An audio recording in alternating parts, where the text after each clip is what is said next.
Geopolitical tensions are escalating on multiple fronts, with significant developments are concerning Pakistan. Our primary focus is the reported pressure on Pakistan's General Asim Munir regarding the deployment of Pakistani troops to Gaza, a situation reportedly driven by Donald Trump. Munir is slated for a third meeting with Trump in 6 months, underscoring the persistence of this demand. However, Pakistan finds itself in a precarious position. The nation's military is reportedly suffering from severe resource shortages, a direct consequence of Pakistan's broader economic bankruptcy.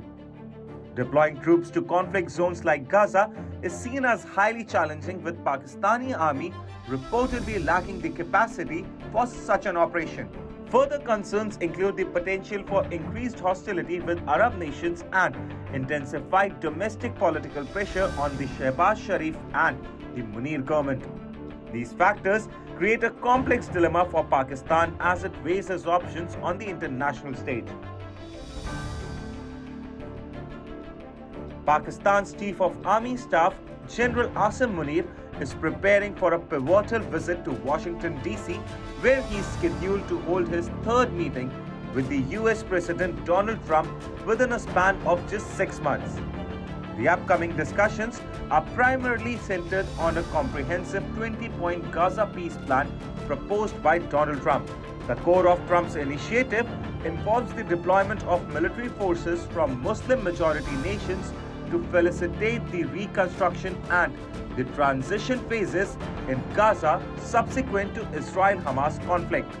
These troops would be tasked with stabilizing the region and ensuring a smooth transition.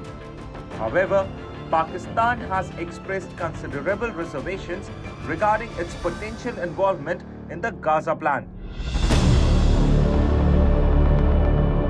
A major concern for Islamabad is the explicit or the implicit expectation of disarming local factions, particularly Hamas. Pakistan fears that the undertaking such a role could trigger significant domestic backlash given its historical stance and the public sentiment. The country has previously affirmed that disarming Hamas does not fall within its purview.